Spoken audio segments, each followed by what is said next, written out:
মূল ঘটনা হচ্ছে ওরা আমাদের কজন ভাই আমাদের মসজিদ থেকে আসতেছিল, মানে বাইরে থেকে আসতেছিল। এই মুহূর্তে ওইখানে উগ্রবাদী ছাত্রলীগ করা সন্ত্রাসীরা তারা বলতেছে, কিরে তুই নির্বাচন হলে ছিলি, তুই হলে আসোস, হলে মানে কেরম আসোস? আমাদের এক ভাই সদস্য পাতি ভাষা বলছে যে আলহামদুলিল্লাহ অনেক ভালো আছি। তা অবশ্যই বলতেছে কেমন আলহামদুলিল্লাহ ভালো আসোস, আলহামদুলিল্লাহ দেখবো। এক পর্যায়ে তারা ওই মানে রাইসুল ভাই মানে খাটো করে দেখতে, হ্যাঁ এই কারণে তারা ধাক্কা দেয়। শিবিরের সমর্থিত ছাত্র দলের এক ভাইকে এমন ভাবে আহত করছে, সে বাঁচছে কিনা সন্দেহ। তাকে ঢাকা মেডিকেলে নিয়ে যাওয়া হয়েছে। সে যদি তার যদি কিছু হয়, এর দায় সম্পূর্ণ শিবিরের, সম্পূর্ণ শিবিরকে নিতে হবে। তার দায় সম্পূর্ণ শিবিরকে নিতে হবে। আমাদের তাকে সে ঢাকা মেডিকেলে এমন এক অবস্থায় আছে, সে বাঁচতে কিনা সন্দেহ।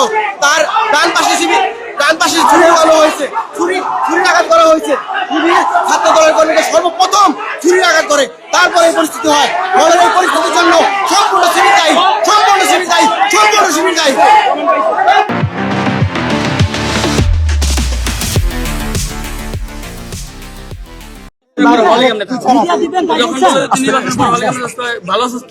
হ্যাঁ ভালো আছি, তো ভালো আছি বলার পরে তো মানে এরকম বলার কথা কাটাকাটি রেকর্ড যায়, মানে মানে বলতেছে তোরা কেমন দেখে নিবি কথা কাটাকাটি করে ওরা একটা থাপ্পড় দিচ্ছে জোরে। ওর সাথে আরো কয়েকজন ছিল, ওরাও 4-5 জন ছিল, ওরা 4-5 জন ছিল, 5 জন ছিল। তো থাপ্পড় দেওয়ার ফলে থাপ্পড় দিছি পরে আবার মনে একটু আমাদের পোলাবেন্ডেরা অত মারা শুরু করছে।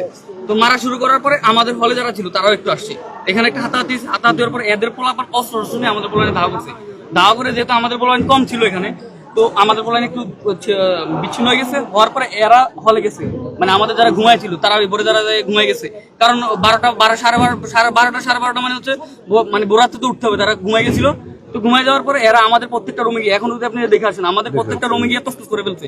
মানে আমাদের রুমে পরিকল্পিত ভাবে অস্ত্র, মানে প্রত্যেকটা রুমে। এরপরে পুলিশের সামনে দিয়ে এরা বের করছিল আমাদের ভাইদের কুবাইছে, যে মাথায় কুব আছে, মাথায় বাড়ি আছে, একজনের মজক বেড়ে গেছে, একজনের মাথা ফাইটে একবার রক্ত দেওয়া অবস্থা খারাপ। মানে প্রত্যেকটা রুমে গিয়ে মারছে। মানে এই রুমে আমাদের বললাম যে ঘুমন্ত এদেরকে অস্ত্র নিয়ে, যে রান্দা চাপাটি এগুলো নিয়ে অ্যাটাক করছে, মানে ইয়া করছে। এরপরে আমাদের প্রত্যেকটা রুম ভাঙচুর করছে এরা। মানে এখানে অবৈধ কয়েকটা স্টুডেন্ট আছে, 7-8 জন পোলাপানকে ট্রান্সফার করছে। ক্যাম্পাস প্রশাসন এটা জানে, আমরা কয়েকবার ক্যাম্পাস প্রশাসনকে জানাইছি। এখানে এর আগে একবার একটা ছেলেকে মাইরা মানে হাফ করে ফেলছিল সাকিবুল্লাহ। এই মামলাটা এখনো চলমান আছে। এই কারণে 8 জনকে বহিষ্কার করছিল, ক্যাম্পাস থেকে ট্রান্সফার করছিল। এই ছেলেগুলো এখনো হলে থাকে।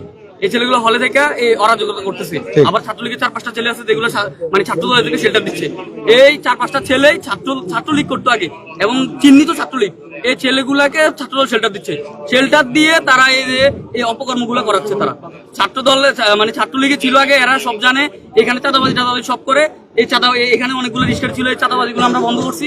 এই বন্ধ করাতে আমাদের উপরে ক্ষোভ মূলত, মানে এখান থেকে আগে চাঁদাবাজি করতো রেগুলার। এই চাঁদাবাজি নির্বাচনের কয়েকদিন আগে আমরা বন্ধ করছিলাম এই আশপাশ থেকে।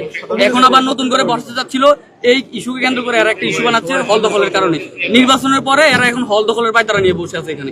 আমাদের প্রত্যেকটা রুমে প্রত্যেকটা স্টুডেন্টকে, ঘুমন্ত স্টুডেন্টদেরকে এরা অ্যাটাক করছে। মানে একবার এক সন্ত্রাস শিখা দেয় এদের। আমরা ক্যাম্পাস প্রশাসনকে এর আগে কয়েকবার যে বলে আসছি যে হলে অস্ত্র আছে, অস্ত্রগুলো উদ্ধার করেন। নির্বাচনের আগেও বলছি হলে অস্ত্র আছে, অস্ত্রগুলো উদ্ধার করেন।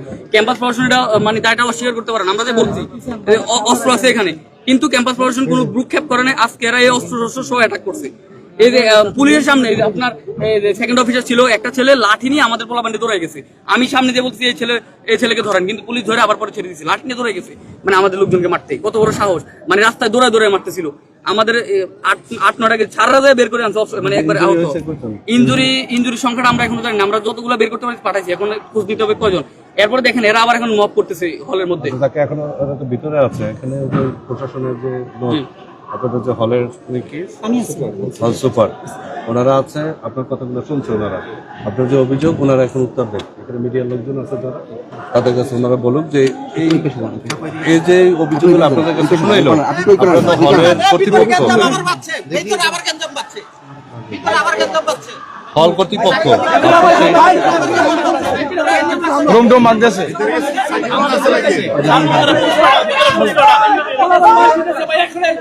এখানে